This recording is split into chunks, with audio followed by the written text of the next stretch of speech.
ధర్మపురి నియోజకవర్గం ధర్మవరం మండల కేంద్రంలో బీఆర్ఎస్ కార్యకర్తలపై స్థానిక ఎమ్మెల్యే లక్ష్మణ్ కుమార్ ప్రోద్బలంతో కాంగ్రెస్ కార్యకర్తలు పోలీసులు చేసిన దాడిని ఖండించిన మాజీ మంత్రి కొప్పెల ఈశ్వర్. మండల కేంద్రంలో కాంగ్రెస్ పార్టీకి సంబంధించినటువంటి నాయకుల దౌర్జన్యం చూస్తే ఈ ప్రభుత్వం యొక్క మొండి వైఖరి, పోలీసులను అడ్డు పెట్టుకుని ఏ విధంగా ప్రజలపైన, కార్యకర్తలపైన, బీఆర్ఎస్ పార్టీ నాయకులపైన ఏ విధంగా దాడి చేస్తుందో తెలుస్తుంది. ఈరోజు జరిగిన విషయం ఏమిటంటే, సంవత్సరంన్నర నుంచి ఈ నియోజకవర్గంలో తట్టెడి మట్టి తీయనటువంటి కాంగ్రెస్ ప్రభుత్వంలో గెలిచినటువంటి లక్ష్మణ్ కుమారు మేమే ఏం చేయలేదని మాట్లాడితే దాన్ని ప్రశ్నించినటువంటి బీఆర్ఎస్ కార్యకర్తలు ఈరోజు ప్రెస్ మీట్ పెడుతుంటే ఆ ప్రెస్ మీట్ పైన ప్రెస్ మీట్ పెట్టొద్దని దౌర్జన్యం చేసేటువంటి ప్రయత్నం చేసిండ్రు.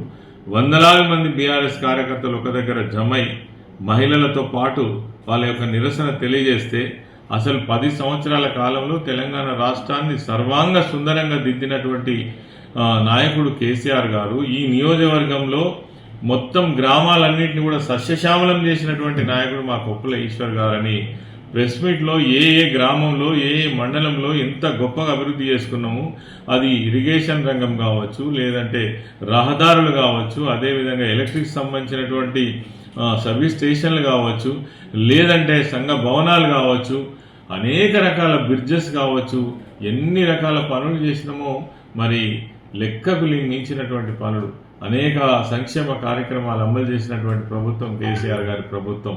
ఎన్ని సంక్షేమ కార్యక్రమాలు, ఇవన్నీ మాయమాటలు చెప్పి ఎన్నికల కోసం, అధికారం కోసం మరి అలిమిగానటువంటి హామీలు ఇచ్చి అలా ఒక్క హామీని కూడా అమలు చేయనటువంటి పరిస్థితులలో ప్రజలు ప్రశ్నిస్తే దాడులు చేస్తూ ఉన్నారు.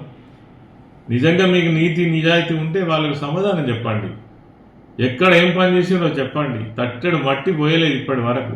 మీ నాయకుడే మా దగ్గర ఏం లేవు, మమ్మల్ని కోసినా ఒక్క పైసా లేదు, మాకెవడు అప్పు కూడా ఇస్తలేడు, మమ్మల్ని కోసుక తింటారా కోసుక తినని ఒక దిక్కు మీ ముఖ్యమంత్రి మాట్లాడుతుంటే మీకు అసలు సిగ్గు లజ్జ ఉందా? ఏం చేసిరని ఇంత చెలరేగిపోతున్నారు? ఏం సమాధానం చెప్తారు? ఏ ఒక్క కార్యక్రమాన్న మీరు ఇచ్చినటువంటిది మరి అమలు చేసినా? ఇలా దళిత బంధు గురించి మీరు విమర్శిస్తున్నారు.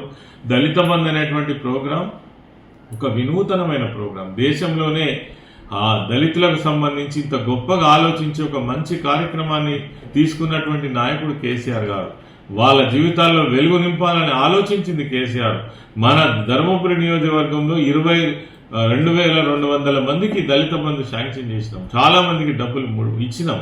వాళ్ళు అనేక మంది యూనిట్లు పెట్టుకున్నారు, గొప్పగా బతుకుతా ఉన్నారు.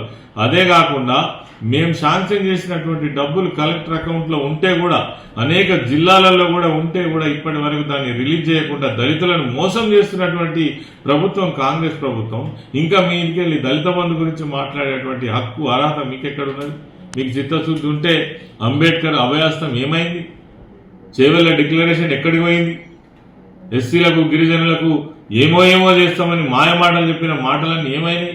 వీటన్నిటి కూడా సమాధానం చెప్పలేక దాడులకు దిగుతున్నారు. ఇది మంచిది కాదు. ప్రజాస్వామ్యంలో ఇటువంటి పరిస్థితి ఎవరు కూడా క్షమించరు. ప్రజలన్నీ గమనిస్తున్నారు. మేము 20 సంవత్సరాల అధికారంలో ఉంటే కూడా, 10 సంవత్సరాలు ప్రభుత్వంలో ఉంటే కూడా ఒక్క సంఘటన కూడా ఇటువంటి సంఘటన జరగలే, ఒక్క దౌర్జన్యం జరగలే, పోలీసును ఉపయోగించి ఎవరిని వేధించలే, సాధించలే, కక్ష సాధింపు చర్యలు చేయలే. ఇదా పద్ధతి? పరిపాలించే పద్ధతి ఇది కాదు. సౌమ్యమనంగా మీరు ఏం చేస్తారో, ఈ 5 సంవత్సరాలలో మీరు ఎంత గొప్పగా అభివృద్ధి చేస్తారో మాకంటే ఎక్కువ చేసి చూపించండి. ఎవరంత అంటున్నారు? అది వదిలిపెట్టి భౌతిక దాడులకు దిగుతాం, ఇష్టం వచ్చినట్టు మాట్లాడతాం. నిజంగానే లక్ష్మణ్ కుమార్ కళ్ళు కనబడితే ఈ నియోజకవర్గంలో ఎంత గొప్పగా అభివృద్ధి జరిగిందో ఏ గ్రామానికి పోయి ప్రజలను అడిగితే చెప్తారు. మేము చెప్పేది ఏంటి? అసలు నువ్వు వచ్చినప్పటి నుంచి ఏమైనా ఏ ఒక్క విషయం పైన దృష్టి పెట్టినావా? ఇలా మంచినీళ్ళ గురించి మాట్లాడుతున్న ధర్మపురి వట్టిగానే వచ్చినాయి. అది మంచినీళ్ళు, దాని గురించి ఎన్ని చర్యలు తీసుకున్నావు నీకేం తెలుసు?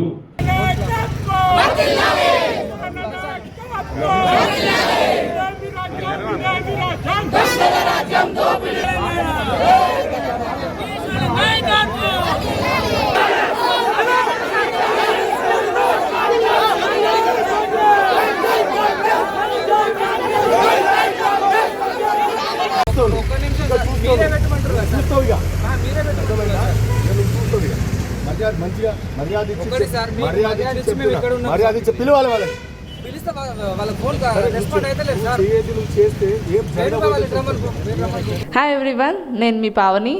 Please like, share and subscribe GRTV. Hi, I'm Jyoti Singh. Please like and subscribe GRTV channel. అందరికీ నమస్కారం. నా పేరు Sambit. Please like and subscribe GRTV. Thank you.